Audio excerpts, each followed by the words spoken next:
might be it.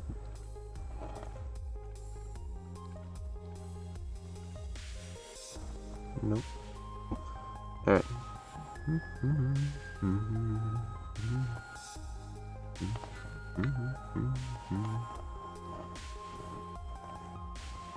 There we are. Some happy little trees going here.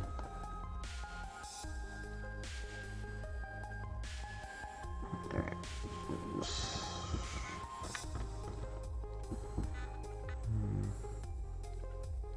Let's aside for a sec.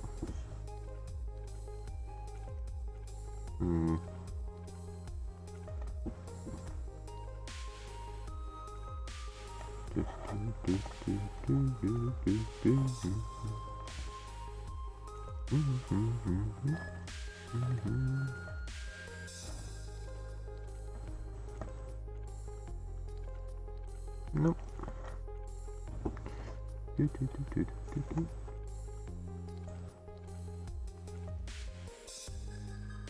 me a sec, checking a computer thing.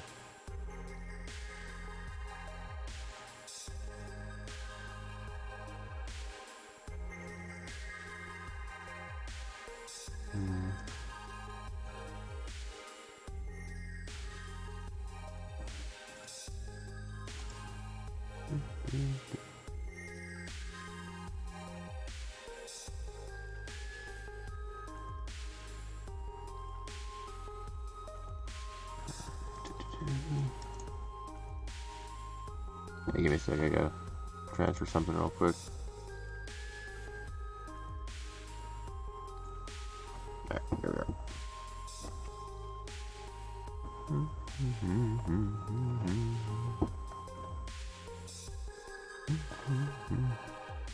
Hello, hello! Check my email. Alright, give me a sec.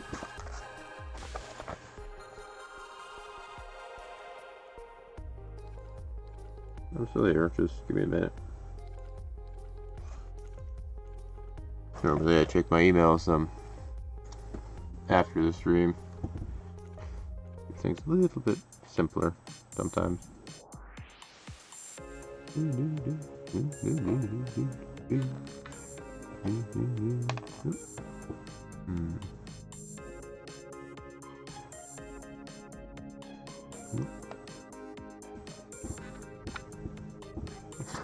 You did.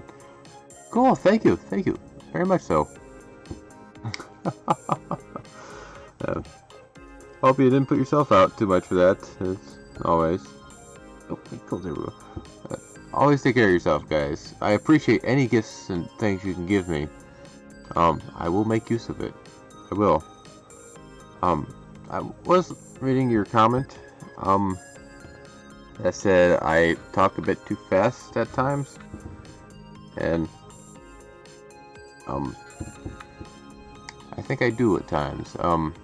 It's just I've never thought of myself as a fast talker, but yeah, it's criticism, something I need to hear. So I'll try and not talk fast.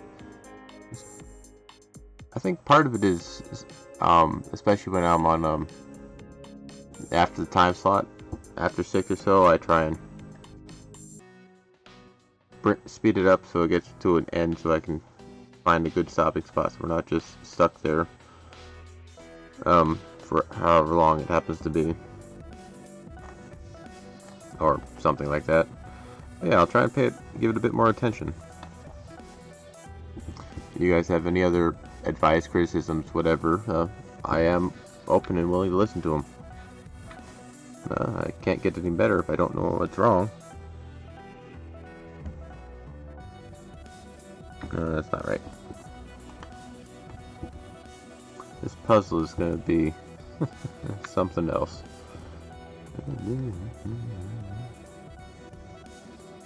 That's something else.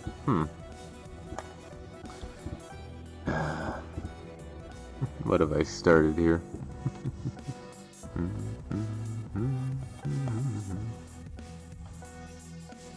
Nope. I'd like to try and actually finish this because As you can notice, it's taking up a large spot on my table that I can't use for other things.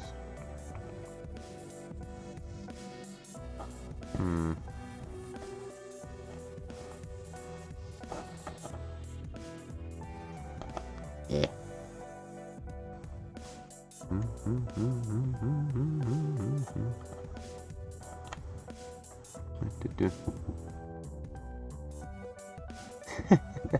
Well, it's a puzzle.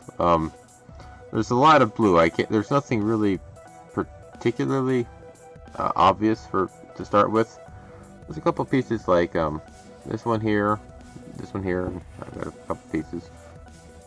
I also just don't have much room. I've got my pieces up here, and they're pushing off that way. It might fall off the table. So I've got this spot here, and I just grabbed whatever the hell I could. So it's not like I'm trying to be chaotic or anything.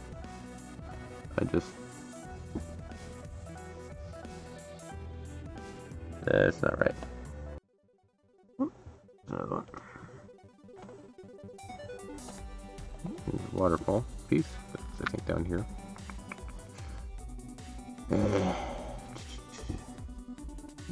Here's one. Alright, let's see if I can get just at least one more piece put together. Maybe. Possibly. Probably not. Yeah.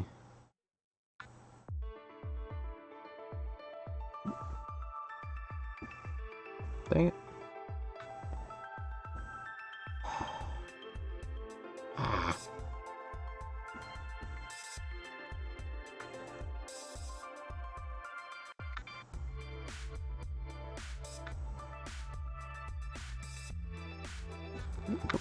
Maybe.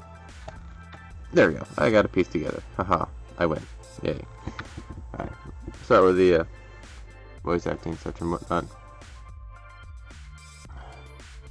This is gonna take a while. Bear with me.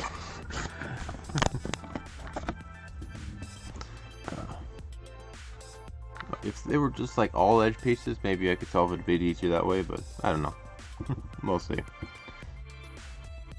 Alright, so today the voice acting script that I've randomly selected is Practice from The Legend of Sleepy Hollow, number 2, or something.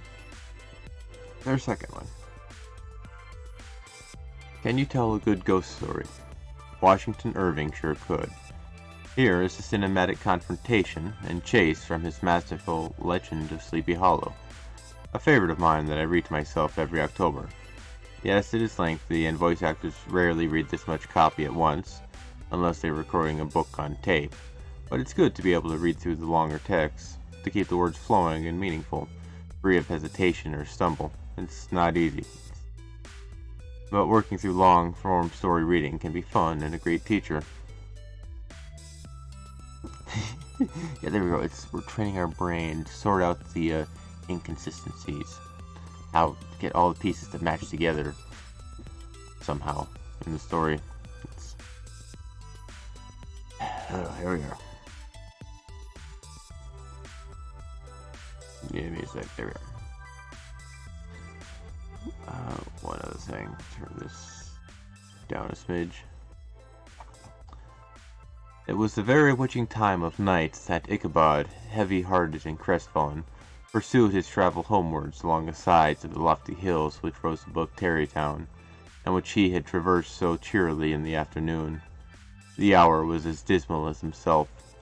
Far below him the Tappan Zee spread its dusky and indistinct waste of waters, with here and there the tall mast of a sloop riding quietly at anchor under the land.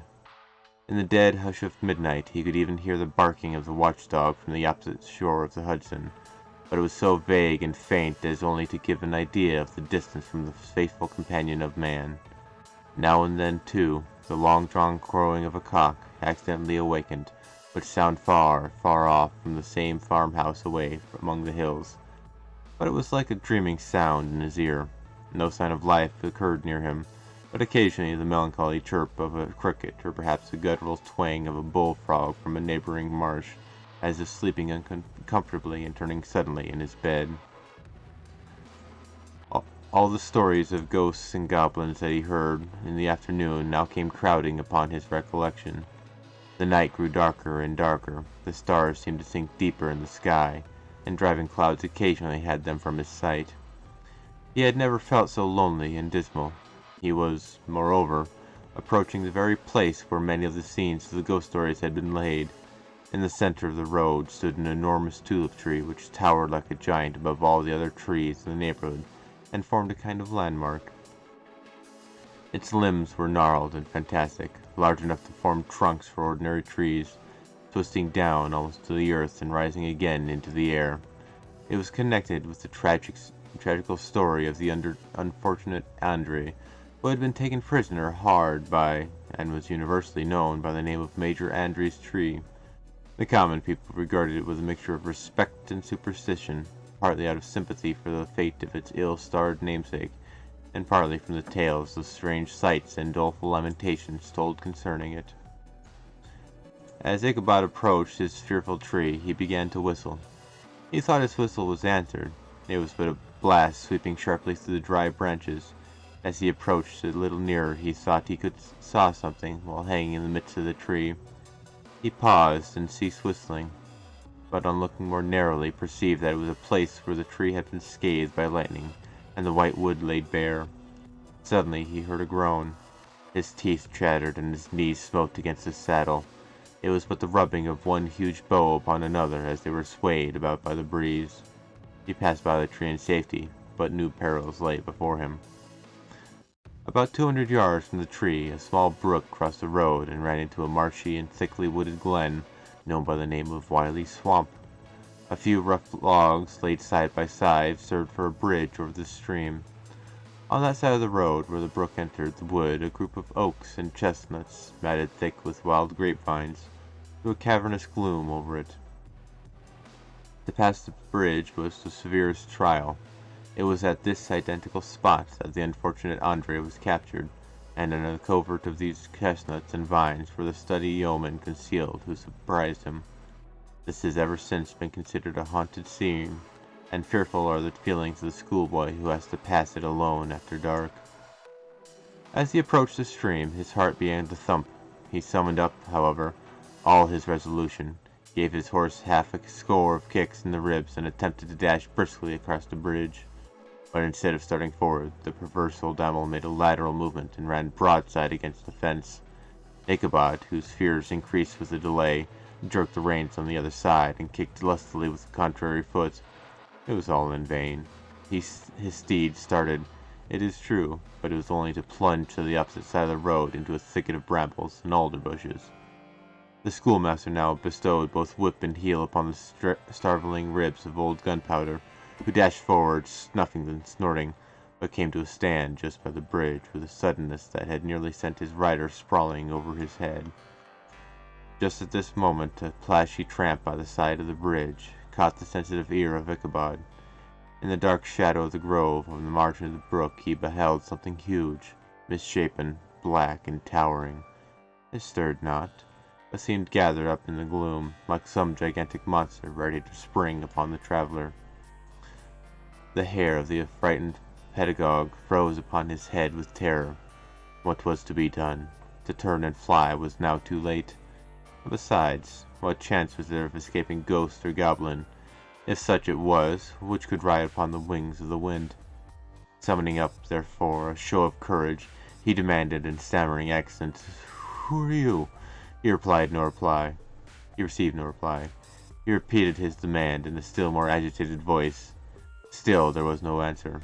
Once more he cudgelled his sides of the inflexible Gunpowder, and, shutting his eyes, broke forth with involuntary fervor into a solemn tune. Just then the shadowy object of alarm put itself in motion, and with a scramble and a bound stood at once in the middle of the road. Though the night was dark and dismal, yet the form of the unknown might now in some degree be ascertained. He appeared to be a horseman of large dimensions, and mounted on a black horse of powerful frame. He made no other molestation or sociability. but kept aloof on one side of the road, jogging along on the blind side of old Gunpowder, who had now got over his fright and waywardness. Ichabod, who had no relish for his strange midnight companion, and bethought himself of the adventure of Brom Bones with the galloping Hessian, now quickened his steed in hopes of leaving him behind. The stranger, however, quickened his horse to an equal pace. Ichabod pulled up and fell into a walk, thinking to lag behind. The other did the same. His heart began to sink within him. He endeavored to resume his psalm tune, but his parched tongue clove to the roof of his mouth, and he could not utter a stave. There was something in the moody and dogged silence of this pertinacious companion that was mysterious and appalling. It was soon fearfully accounted for, on the mounting of a rising ground, which brought the figure of his fellow traveler in relief against the sky, gigantic in height and muffled in cloak. Ichabod was horror-struck on perceiving that he was headless, but his horror was still more increased on observing that the head, which should have rested on his shoulders, was carried before him on the pommel of the saddle. His terror rose to desperation. He rained a shower of kicks and blows upon Gunpowder, hoping by a sudden movement to give his companion the slip, but the spectre started full jump with him. Away then they dashed through the thick and thin, stones flying and sparks flashing at every bound. Ichabod's flimsy garments fluttered in the air as he stretched his long, lanky body away over his horse's head in the eagerness of his flight. They had now reached the road which turns off to Sleepy Hollow, but Gunpowder, who seemed possessed with a demon, instead of keeping up it, made an opposite turn and plunged headlong downhill to the left. This road leads through a sandy hollow shaded by trees for about a quarter of a mile, where it crossed the bridge, famous in goblin story, and just beyond swells the green knoll on which stands the Whistle-Watch Church. And yet the panic of the steed had given his unskilful rider an apparent advantage in the chase, but just as he got halfway through the hollow, the girths of the saddle gave away, and he felt it slipping from under him. He seized it by the pommel and endeavored to hold it firm, but in vain, and had just time to save himself by clasping old Gunpowder round the neck, when the saddle fell to the earth, and he heard it trampled underfoot by his blunt pursuer. For a moment the terror of Hans von Ripper's wrath passed across his mind, for it was his Sunday saddle. But this was no time for petty fears. The goblin was hard on his haunches, and unskilled rider that he was, he had much ado to maintain his seat, sometimes slipping on one side, sometimes on another, and sometimes jolted on the high ridge of his horse's backbone with a violence that he verily feared would cleave him asunder. An opening in the trees now cheered him with the hopes that the church bridge was at hand.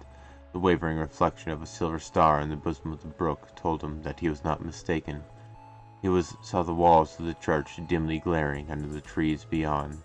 He recollected the place where Brom Bones' ghost competitor had disappeared. "If I can but reach that bridge," thought Ichabod, "I am safe." Just then he heard the black steed panting and blowing close behind him. He even fancied that he felt his hot breath. Another convulsive kick in the ribs, and Gunpowder sprang upon the bridge. He thundered over the resounding planks. He gained the opposite side, and now Ichabod cast a look behind to see if his pursuer should vanish, according to rule, in a flash of fire and brimstone. Just then he saw the goblin rising in his stirrups, and in the very act of hurling his head at him, Ichabod endeavored to dodge the horrible missile, but too late. It encountered his cranium with a tremendous crash. He was tumbled headlong into the dust, and Gunpowder, the black steed, and the goblin rider passed by like a whirlwind. The morning the old house was found, without a saddle, and with the bridle under his feet, soberly cropping the grass at his master's gate. That was a bit of a long one, but it's got nothing on Umineko. Interesting. But yeah, it's I did notice my speed a bit more. I tend to start speaking faster a bit. Interesting. Alright. Cool, okay. Fish. Alright, so. Alright, and there you go. And there's the gift. Looks like they have a bit of the equipment I've got. Cool. thank you. I will make use of it. Truly. Give me some time, though. Online classes take a bit with my internet and such, but I will make use of it. Very much so. Ooh. Cancel that. Okay. Alright, and then we return to Umineko.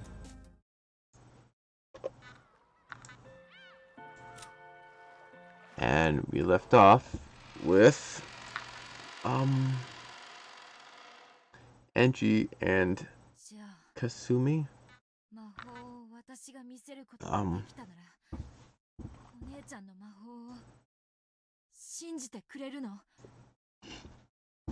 We left off with Angie and Kasumi,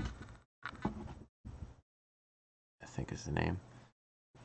The old lady who's trying to chase her and get all her money 12 years in the past. Oh. There's another piece. And she was ridiculing Angie for her crazy beliefs and this stupid book she had and the silly little ideas inside. Summoning candy with an incantation. The silly ooh that was an incantation and award to bring back the good mother, or keep good intentions with Rose's good mother and the like, and just completely ridiculing everything that she and Maria stood for. And that was the last spot we left off. So, without further ado, here we go. Then, if I can show you magic, will you believe in One-chan's magic? Huh? And the Black Witch. Yeah, sure. That sounded weird. And the Black Witch. The one who made Aunt Angie act so much and so alone and lash out, is now lashing out with Kasumi on Angie and is like that whole deal. Yes, sure. I'll believe. If you can use magic and show me, that is. Let's see it, you stupid brat.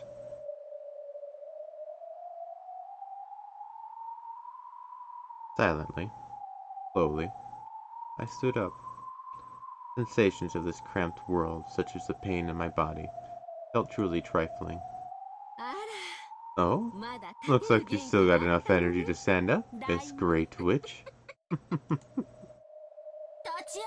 Now that you've stood up, what are you going to show us? Show us some magic.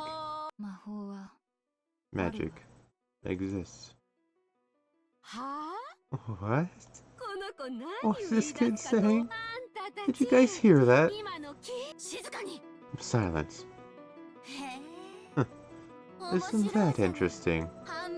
You people always refuse to show this power of miracles because of the magic-resisting Toxin. Disciple of the White Witch, Maria. Let's see some magic. Do you have any clue how many humans have believed in that miracle before being betrayed?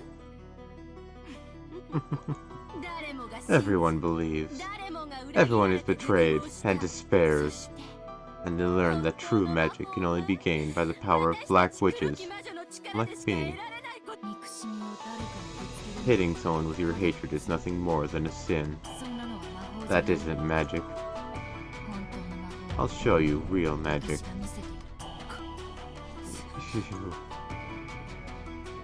The Black Witch winced slightly. However, Kasumi sneered at me even more. And let's have a look. What kind of magic will you show us? Magic to make candy fall from the sky? Or else magic to make cookies multiply?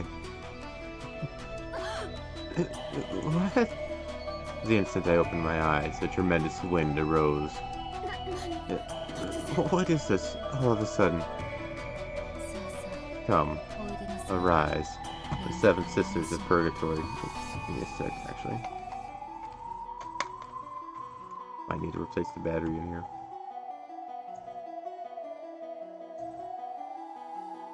Yep, might need to do that. And we're having connectivity issues.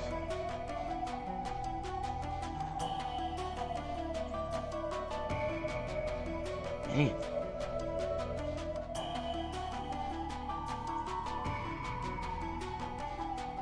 Do I have any batteries in there? Oh, yeah, I do. Alright, I'll put this. Guess I'll try and use the keyboard thing, I guess.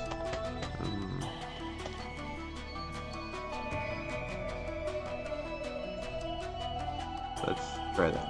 Alright. Come, arise, the Seven Sisters of Purgatory. What?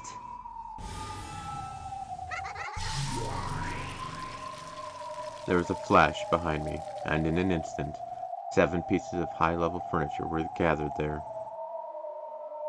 I know, that was my end. I'd show you the little internet bar I've got up here, but my internet was acting up. Not you guys. 7 pieces of high-level furniture were gathered there. It was a power that far surpassed the magical strength I'd had in my prime. It was a power that matched even Mario and Achon and Beatrice.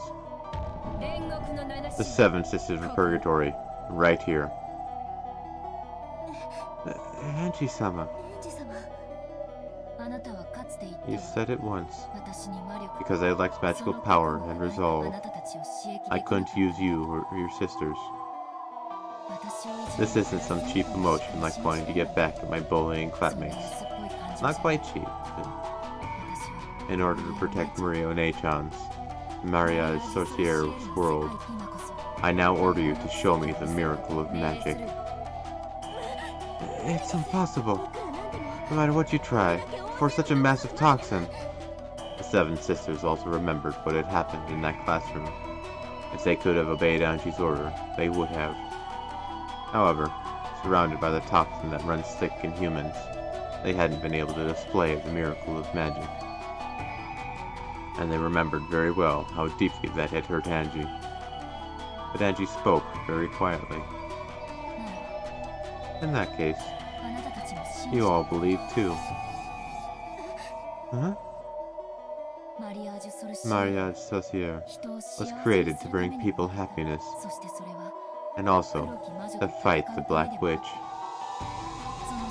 In order to show that miracle to the foolish Black Witch, who denies the world that one of the founders, the Witch of Origins, Lady Maria, gave birth to, and in order to protect that world, believe in magic, in witches, in miracles, right now. When Kasumi gave an order to the Black Suits, one of them took out a gun and pointed it at Angie. You'll show us magic, right? Then let's have it. Use magic to shoot this man down with a fireball or lightning or something. You get 1 chance. Show us before I count to 3. Got it? If you can't, then you'd best prepare yourself, okay?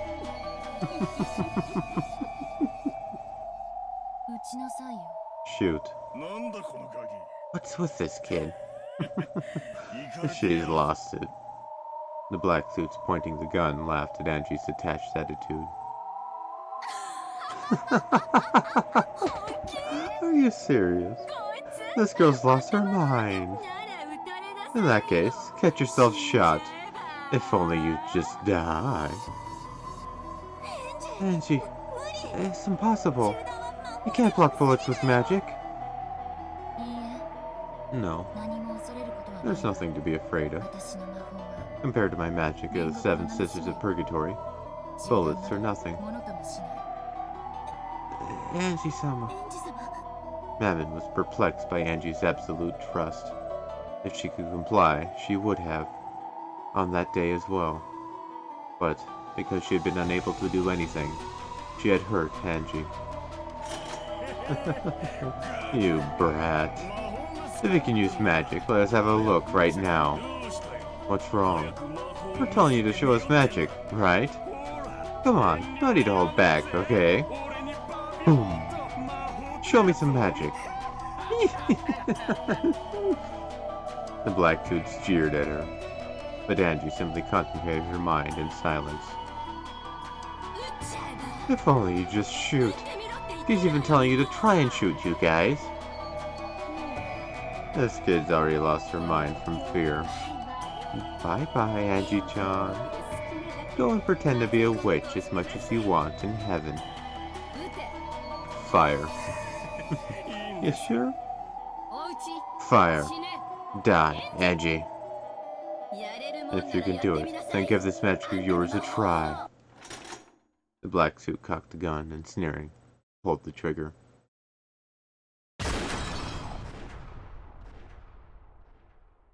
The sound of gunfire rang out, and the world stopped. A red spray spattered out, and chunks of flesh flew. Huh? What are you doing, Mammon? Don't tell me you'd let a boorish petal of a bullet like this reach Angie-sama. Lucifer lined up the bullet perfectly and with a single swing, sliced it. And in the chest of the black suit who had apparently fired the gun was a hole as big as his fist. Every now and then, I get to go first. Half of Leviathan's body was covered with blood, and a cold smile was on her face. Then slowly, the pitiful prey that she had brought down fell over. You pierced a human. Idiot. Do you still not believe in our master's magic power? Are you kidding me? You materialized in front of this many humans? What is this? What? Kasumi and the rest were flustered. He certainly seemed to have fired his gun. However, it hadn't hit Angie.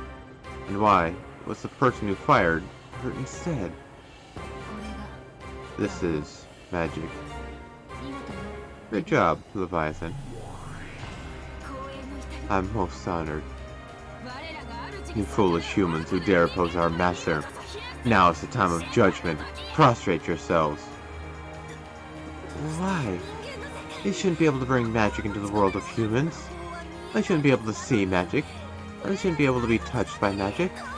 Why? Because this is true magic.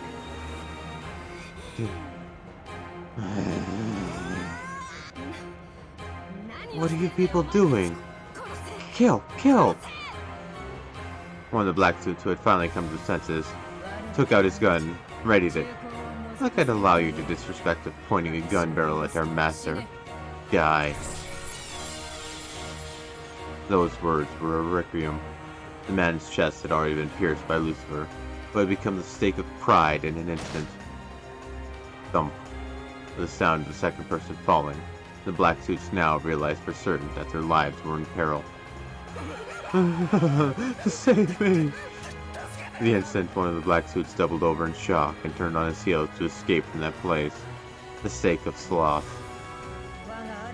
Be thankful that your violence against your master will be repaid with this alone. Die. In his right eye, a hole as big as a walnut opened, and his head split. Belphegor was sprayed with blood, and her face twisted demonically with the joy at being able to use her full power. Who's that? Who's there? Where are you? The black suits were flustered, pointing their guns in every direction. But they didn't understand what was happening. They knew that something terrifying was coming for them from somewhere, but they didn't know where. Dumbass! The enemy is right before your eyes! The witch's furniture is after you! But they couldn't see. Because they didn't believe in magic, they could not see. Just as the Black Witch said, Satan was standing boldly right in front of a black suit. However, the black suit couldn't see her at all. Did you think humans could see our forms? That they could follow us? Stupid humans. Time to pay a fool's price for forgetting your all of magic. What is this? What's going on? You can't see it, because you have no love. Impossible. Even though there are so many humans here, even though the magic and toxin is everywhere, how can you manifest your magic? Who are you? A witch. And unlike you, a real one. What? Damn it, you bitch! As though announcing his candidacy for becoming the fourth victim, one of the black suits pointed his gun at Angie. And the trigger was... Angie glared at him coldly, and simply ordered, Die! Next one. Satan. Satan of Wrath. Already right here. Blockhead. You think a simple bullet could hit Angie-sama, or us now? The stake of anger pierced and smashed the bullet fired by the black suit, and continued straight on towards the man's face. Know your foolishness, and regret in hell. Die. With a terrible explosive sound, the upper half of the man's head was smashed. Bathed in scattered flesh and blood, Angie quietly asked one more question. Hey, Aunt Kasumi, do you still not feel like believing in magic? There's no way something so ridiculous could exist. I won't accept it. There's no way magic exists. Yes, that's right. There's no way magic exists. There's no way witches exist. Magic exists. Witches exist. Oh, yo. That's right. Magic exists. Witches exist. And, in this world filled with anger and sadness, I can become the key that opens the door to the world of happiness. I won't let someone like you deny that. The key to a world of happiness lies in every person's hands. No one has any right to steal that away. You pitiful human who cannot understand this. If there had been magic in your life, it would probably have turned out differently, becoming much more peaceful. When I think that in your entire life you were never able to meet with a true witch, I pity you.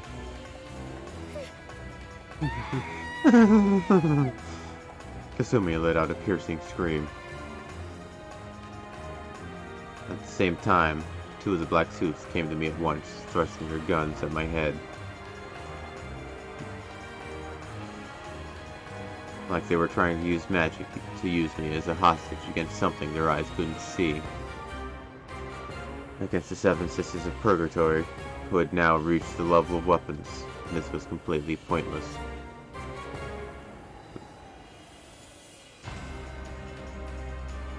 I think my battery's dying in the mouse. Give me a sec.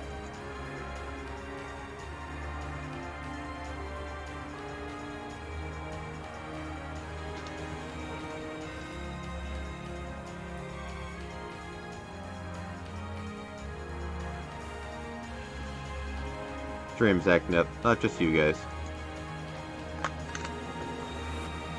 Against the seven sisters of Purgatory, who had now reached the level of weapons, this was completely pointless. Damn. Where are you? Keep on attacking, and this bitch is dead. Show yourself.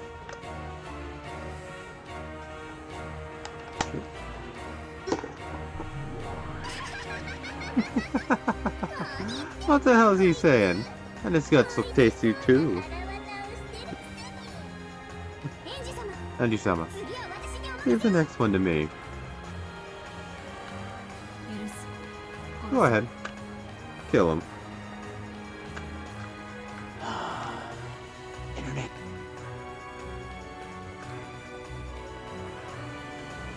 Yeah, that's me that's acting up, you mean.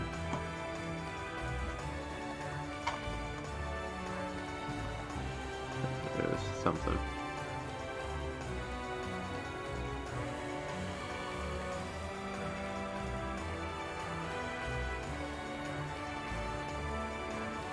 I wish I could just have things work like they should. Might be. I'll figure this out one of these days. Go ahead. Kill him. Thank you so much. I'm so happy. Die. The man's chest split and his guts poured out. This terrible way of dying threw the other man into a total panic. However, Asmodeus' form was already at his back, grasping his neck and smiling obscenely. What a cutie. Hey, where do you want to get pierced? Angie-sama, got any ideas? The head. Certainly, my master. Die. The final black suit had his head smashed by the stake of lust, and as his insides scattered, he twisted and fell. In the gruesome world where 6 people lay in a sea of blood, witch and human confronted each other. Sumadera, Kasumi. I sympathize with your sad life from the bottom of my soul. I'm willing to grant you magic to conceal up that unfillable hole in your heart. If you can believe, that is. Don't be ridiculous. I will never accept something like this.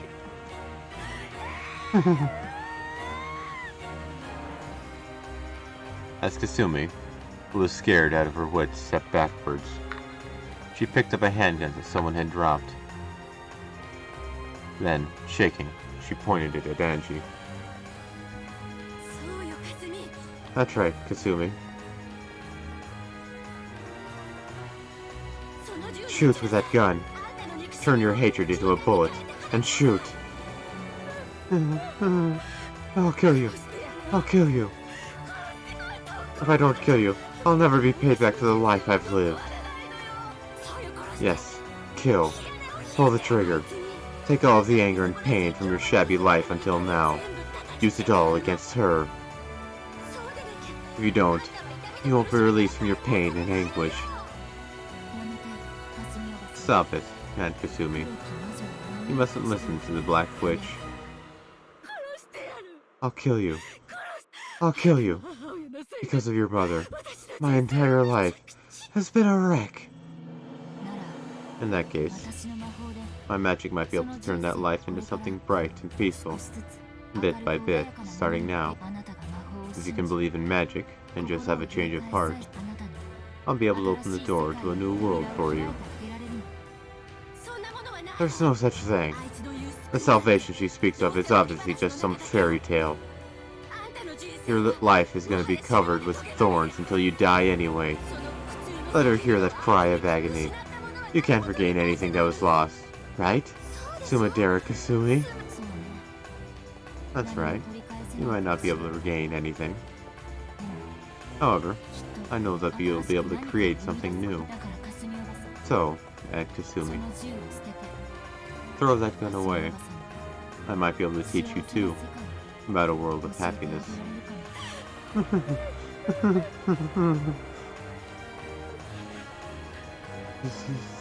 No. Because your mother ran away. I was forced to marry her fiancé in her place. There was a man I swore I'd spend my life with, and I was forced to break up with him. You think you understand how I felt when I was forced to wed in your mother's place? I was held by a man I barely even talked to? I wanted to kill her, but Nason just went and died on her own. That's why I'll kill you. Otherwise my thorn-filled life will never end. From Kasumi's eyes, tears of passion dripped down. So pitiable. This person's tears were so clear and beautiful. But for that very reason, she hadn't been able to fully withstand her sad pain, and had been given no choice but to listen to the Black Witch's temptation. So sad. In that case, I'll at least release you, your soul, for all eternity. and free from the bonds of resentment. That might be the only bit of charity I can give right now. Die! Ushimiya Hanji! Goodbye, Aunt Kasumi. Take a long rest in a quiet world. I no longer feel anger or hatred for you. I just want to let your soul rest in peace. Sumi's handgun spat fire. Slowly, that bullet continued through a world frozen to the utmost limit, aiming for Anji's forehead. Mammon. Yeah. Mammon of Greed, right here. Thanks. Huh? Because I met you and Sakutaro, I was able to understand everything. Anji. Look away, Sakutaro. Mammon. Release that woman, and protect the honor of Maria's Saucier. Yes. Prepare yourself, Sumadera Kasumi. Even though the world was frozen, the stake of greed flashed like lightning, and it had already gotten behind Kasumi. If there's any virtue in you, we'll meet again on the mountain of purgatory. Die. The upper half of Sumadera Kasumi's head was smashed. Her cage of flesh was shattered, and she was finally released.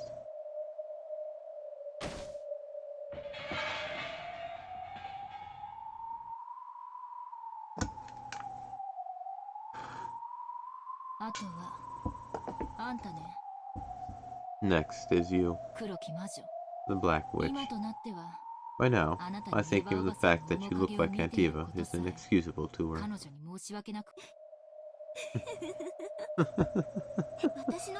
If my form still looks like Ushimiya Eva, that means you still haven't been able to forgive me inside yourself. I understand, Enji. Even you want to be released from your thorn-filled life more than anything. In that case, I thought of something interesting. I'll show you magic as well. I won't be the one to kill you. With the worst of smiles on her face, the Black Witch changed her form into something like a black mist, or else a vast swarm of black flying insects, which began to swirl around me. Then, that black mist began to gather bit by bit, shaping itself into the form of a human. What's this supposed to be? You've got at least a vague idea, don't you? It's the woman you hated and despised the most. The woman who hated and despised you the most.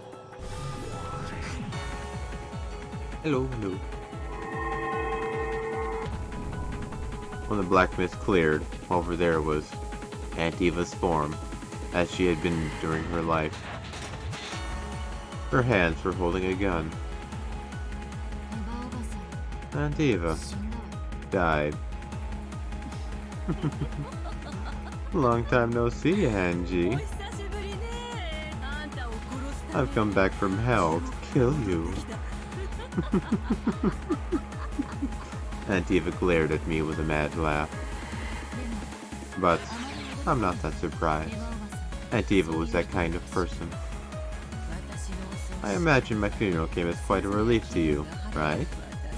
I feel the same, since I've never had to see your face again. But I had just one regret. And this is it. Killing me? Was that your last request? How pitiful. Even after death, my aunt wasn't released from her pain. The Black Witch's power is itself the source of my magic. Anger and hatred taught me how to work hard and persist. Completely different from this magic to escape reality that you speak of. The magic you speak of is nothing more than stress reduction through outbursts of anger.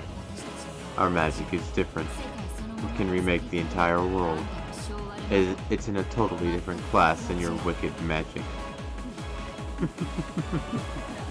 In that case, let's settle which is the victor right now, black or white. You see my black magic miracle, reviving even after death and pointing a gun at you like this.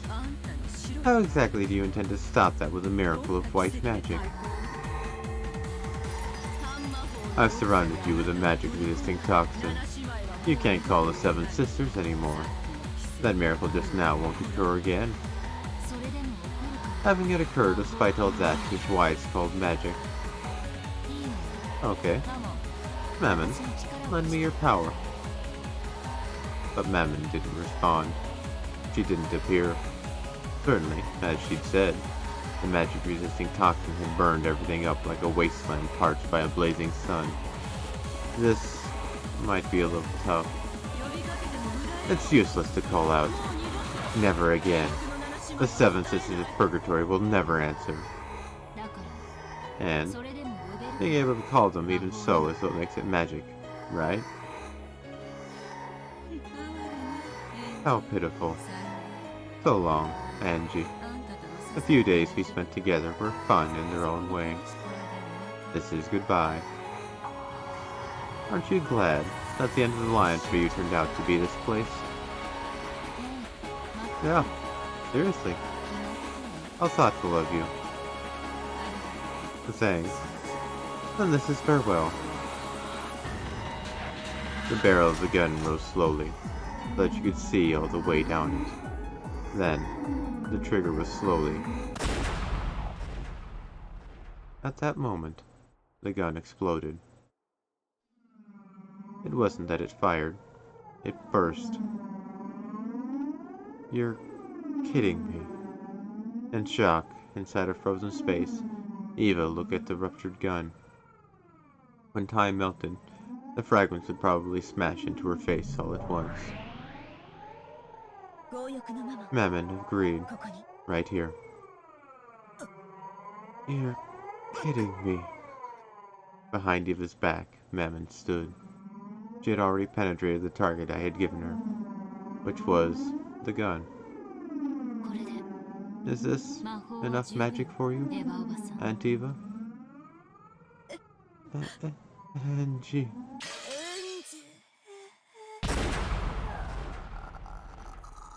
Then, time melted. The fragments of the burst gun and exploding gunpowder burned her face. Letting out a shrill scream, she covered her face and rolled around. It was pitiful. Your luck was bad. This is game over, Aunt Eva. I signaled to Mammon, so that Eva would be freed quickly from the pain of her burnt face as she writhed around. Thank you, Mammon. This time, I want to apologize again, and from the bottom of my heart, for calling all of you powerless on the day of the classroom. You were excellent furniture for protecting witches. I'm the one that's grateful. I feel truly honored at being able to meet a good witch, a good master in the end, and at being able to fulfill my duty as furniture. Mammon had understood. This would be the final job I'd give her. Mammon quietly walked up to me. Then, she looked down at Eva. Aunt Eva, thanks for sticking with me for so long. This is farewell. Have a nice dream. See you in hell.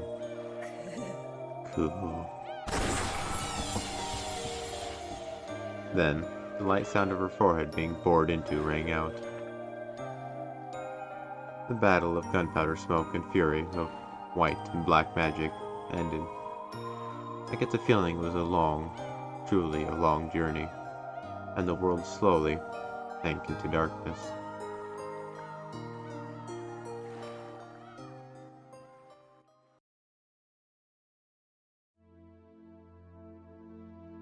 The stars that should have been sparkling lay not in the sky, but were scattered beneath me.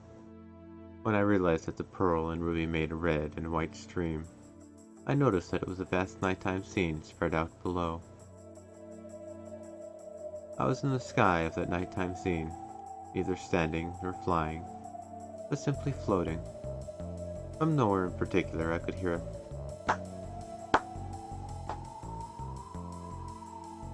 a truly dull applause. I know. It's the one who ordered me to go on a journey. Burn Castle. Congratulations. Endless Witch Angie Beatrice. At the end of your travels, you understood everything about magic.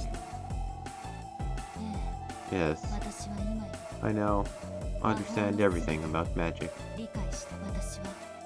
I am a witch, the last witch who inherited the magical world created by Maria Saucier. No one besides you can tear Beatrice's world to pieces.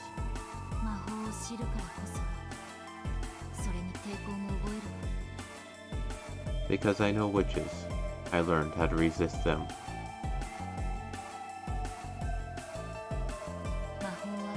Magic is made of love and sadness and anger. No matter how cruel a witch Beatrice might have been, the source of her magic is exactly the same. And that's why I wish I could leave that world of hers alone.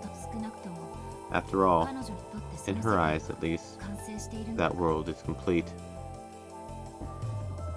Internet.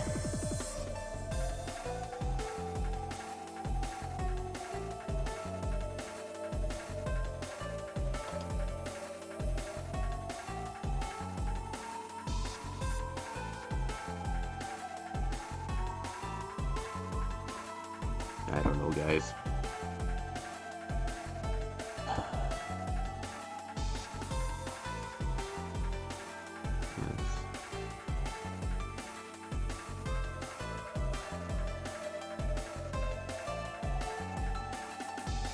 My internet sucks. I hate it so much.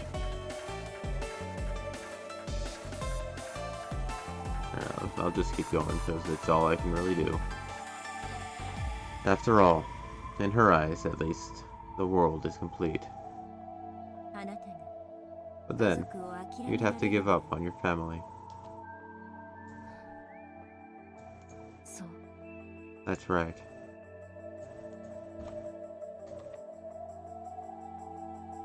Try that again. That's right. I don't like doing it, but I have to fight. The very reason I left on this journey to become a witch was so I could bet on the faint chance that I'd be able to take my family back someday.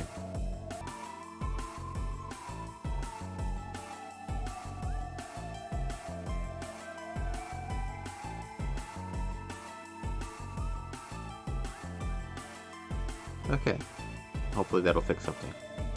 Dunno, we'll see. But then you'd have to give up on your family. That's right, so I don't like doing it, but I have to fight. The very reason I left on this journey to become a witch was so I could bet on the faint chance that I'd be able to take my family back someday. Unless you kill Beatrice, only words of isolation can exist for you. As one who has traveled to billions of fragments, I guarantee it. I understand. I can't afford to have compassion. I must make my heart a demon, and tear her heart to pieces. It's good that you're steady in that resolve. I was worried that, as another witch like her, you might grow attached and lose your will to continue. It felt a bit hollow hearing that from a person whose face was almost always expressionless. Burned Castle. The mysterious witch who invited me on this journey. At times, I've suspected that she might have lied to me. Why? I am the Angie of 1998, so even if I save my family, they will only be saved for the Angie of 1986. They won't be saved for me. So I've sometimes felt like I was being deceived. That is correct. I deceived you. But now I'm grateful. After all, in the end, you did teach me how to get my family back. I didn't teach you anything. If you know something, it's because you've reached that mental state by yourself. As a witch, that mental state is different from my own. I personally cannot understand it, but if that's the truth, then congratulations. I'm not a player in this game, but a piece. You said that to me, right? Yes, I said it. Now, I fully understand that role. A piece doesn't need emotions. It just has to give its all for victory's sake. Yes, that is correct. A game requires that you each make the best possible moves, right? If your moves get distorted by hesitation and confusion, your opponent will be confused as well. Sorry, Beatrice, but don't hate me. Ushimiya Angie still needs her family, so I have the right to fight you, so that I can take them back. And you have the responsibility to be challenged by me to a fight. So, don't hate me. In exchange, if you do win in this game, I'll give you my blessing as well. Come on, let's go. As the piece I am, it's finally time for my true turn. Sorry, Beatrice. I won't hand Oni-chan over to you. The world whitened. It wasn't white. It was a gold color as bright as can be.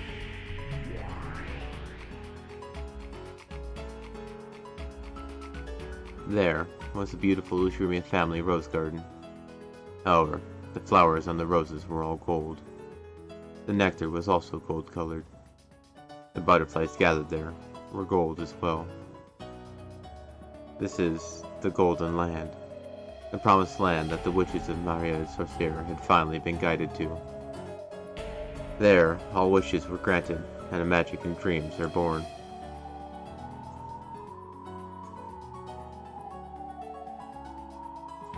In that garden of roses, were two, and only two, witches.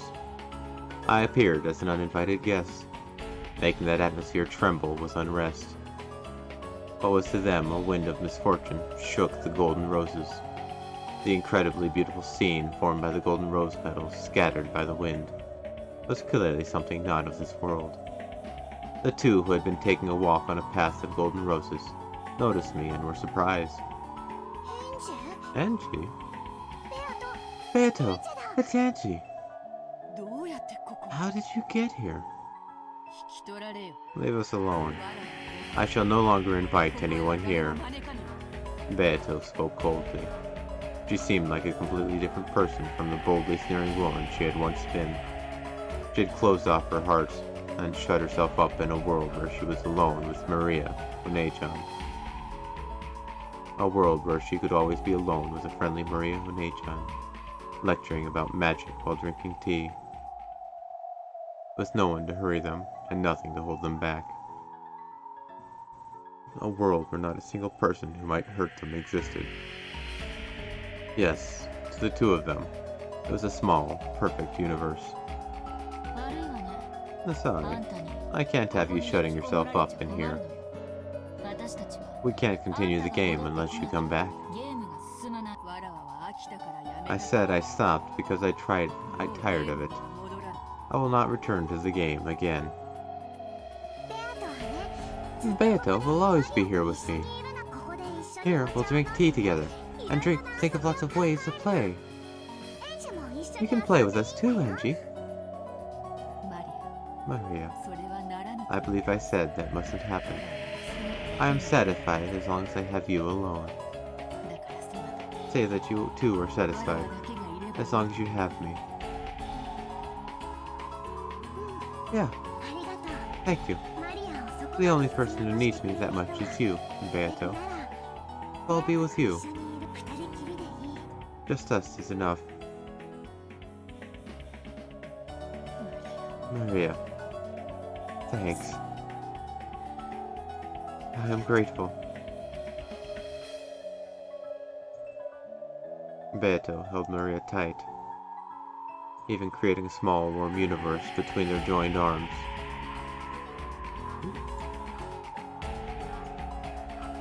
It was probably the birth of the smallest universe in the world. The smallest universe in the world, which a pair who needed each other could give birth to. No matter how small it was a complete world. I got nothing, guys. Why does it have to wig out after so many days? Today, of all days. No matter how small it was a complete world. But I had to tear it apart. Sorry, but I can't let it go like that. I came to smash this golden land of Maria Saucier. Why are you going to break my world? Are you saying that this world is causing anyone other than Maria and me trouble? You've left Oni-chan waiting all this time.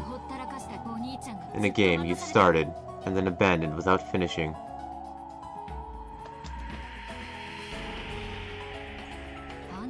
If you don't return to your seat, the contest won't end for all eternity.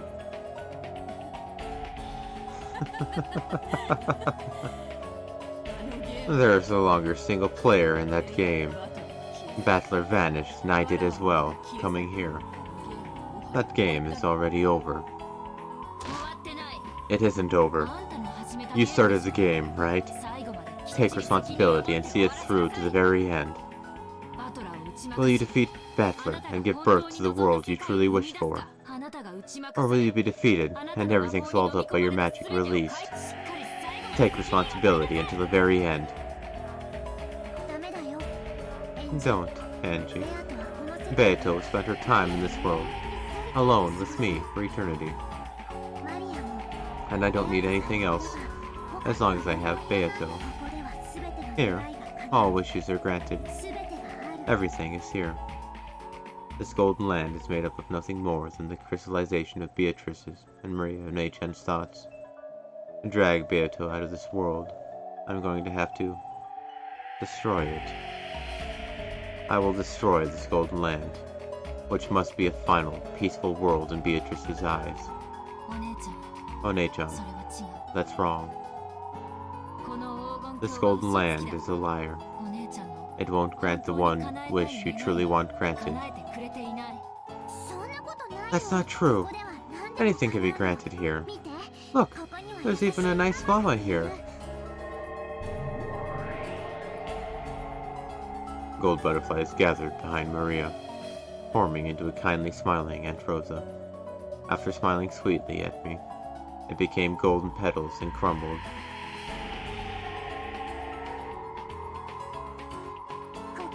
Here, anything can be created.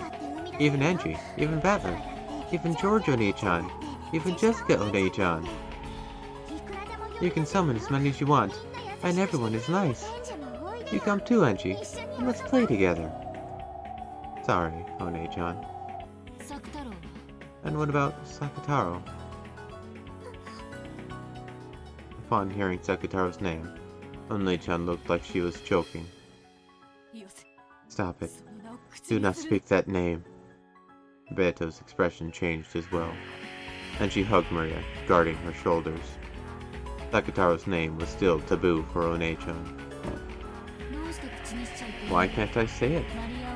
It's the name of Maria Onei-chan's best friend. Why won't you invite that close friend to this wonderful golden land? Why, in this golden land, where any wish can be granted, is Sakataro the only one you cannot summon? That is... It's alright, Maria. You don't have to remember Sakataro. Sakataro was killed by Mama!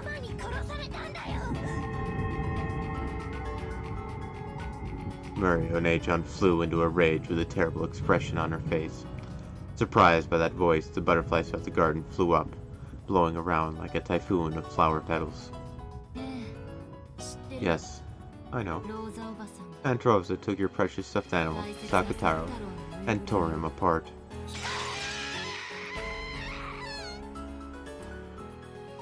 Maria's scream became a storm that violently scattered the golden petals and leaves. It truly was a storm of gold. Stop! Stop, stop, stop! Why are you trying to reopen the wound in Maria's heart? Don't defile the sleep of this precious friend, both Maria and myself. In that case, why don't you revive that precious friend for her with your magic? I'd do it if I could. But that stuffed animal was an article Rosa created herself. The magical meaning of that individual object being torn apart is... Don't try to fool anyone. Why can't you revive Sakataro? There's only one answer. It's because you aren't a real witch. I can revive him.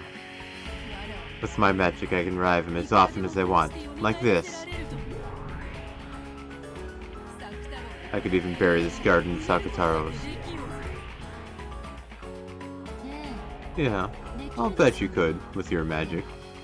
But One-chan definitely wouldn't be able to see the Sakataros you create. You know why, right? I'll say it again. It's because you aren't a real witch. Stop it! Why do you keep saying such mean things, Hanji? Beato can use a lot of magic. She's a wonderful witch. She couldn't revive just Sakataro, but she can do absolutely anything else. So, I can at least do without Sakataro. No, One-chan, that's wrong. There's nothing a witch can't do. As soon as she couldn't do that, it was clear that Beatrice wasn't a real witch.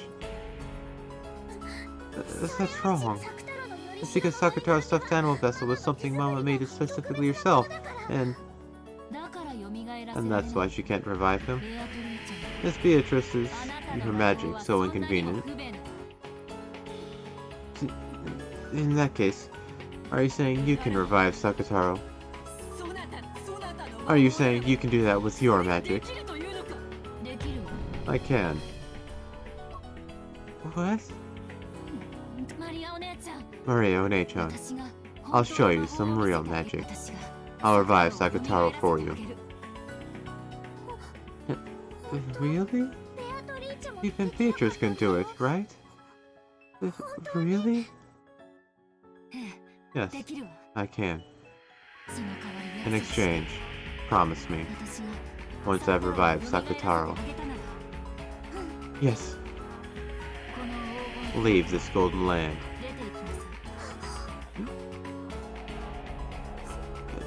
I will not permit that. This world is Maria's and mine. If Maria leaves, it will break. The minimum number of humans it takes to create a universe is 2. Otherwise, that world is destroyed. To drag out the witch shut away in the Golden Land, I'll have to destroy this world. Yes, that's the proof that you aren't a witch. A real witch can create a universe alone. The Marriott Associated Alliance of Witches. The very existence of this alliance proves that you aren't a witch. No, I won't hand Maria over. I hate you. Leave right now. Get out of here. Dragging everyone to a game of your own accord, then getting bored and chasing them out when your mood changes. How selfish can you be? Take a look, Beatrice. And you, Maria One-chan. This is true magic. Will you really revive Sakataro? There's no way you can. This is a golden land for Maria and me alone. There's not a single spell that an outsider like you could use. As you are now, you couldn't even create a single butterfly. Be quiet, Beto. Don't get in Nanji's way.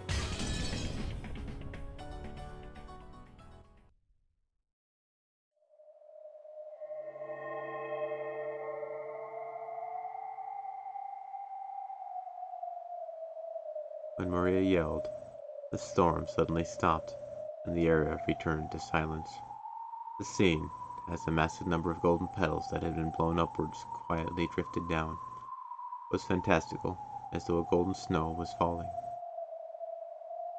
Maria, thinking about this unlikely, if only miracle, had unconsciously joined her hands together, as though praying. Beato watched Maria do this, her heart racing. If the extremely unlikely were to happen, Maria would this world would... Why? Why? But it's unthinkable. Absolutely impossible. That stuffed animal, which had been the only one in the world.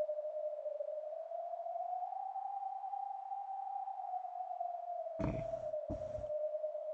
Might just be the program again. That stuffed animal, which had been the only one in the world, was torn apart and thrown away, and not a thread remained. Reviving it was certainly and absolutely impossible. This is my golden land, a world where magic that isn't mine certainly cannot exist.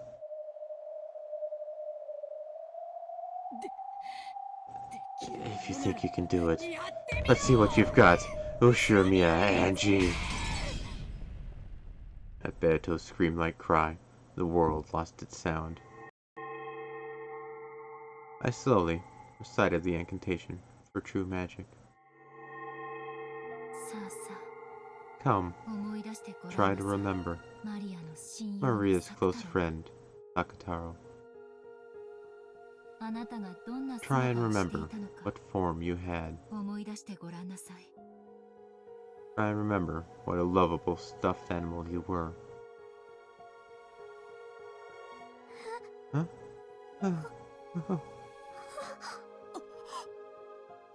Expressions of shock rose to both of their faces.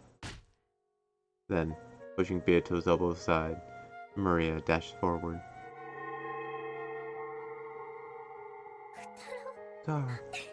Sakataro! Then, she clung to us both. It's alright. Sakataro isn't going to disappear. Do you? Maria, I'm home. Sakataro! Sakataro!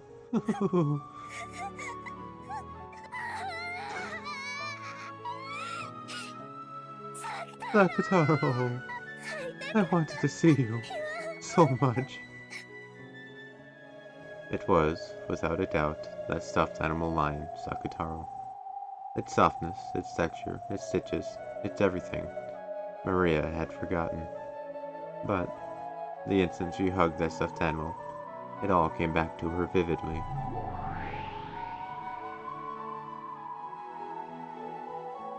Ryu, Maria, I'm home. Sakataro, Sakataro, is your body alright? Does it hurt anywhere? Even though something so horrible was done to you, are you all okay? Ryu, Angie revived me with magic. I'm perfectly fine. Thank goodness.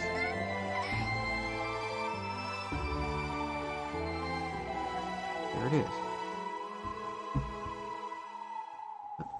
And we're back. Welcome back, Sakataro. From now on, I'll always be with you, Maria. Together, for eternity. So don't let go of me, okay? Yeah, won't let go. For all eternity. Why? Why this episode? Why now? Then, still hugging Sakataro, he looked up at me with tear-filled eyes.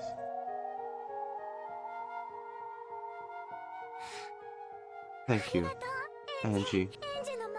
Angie's magic is amazing.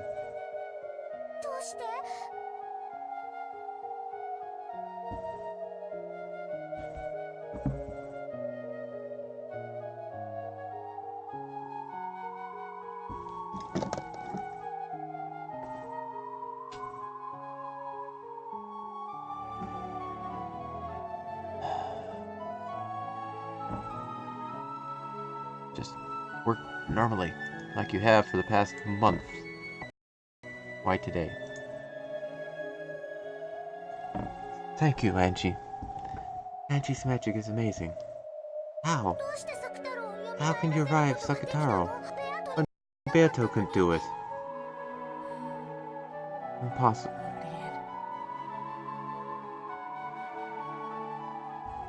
I'm calling it.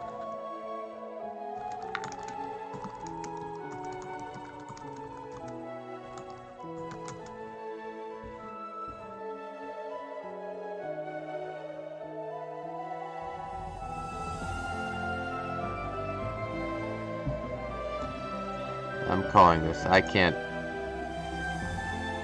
If you want me to keep going, I will, but I'm barely functioning here.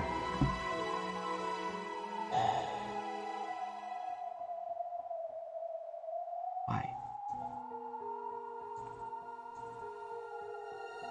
Try... this?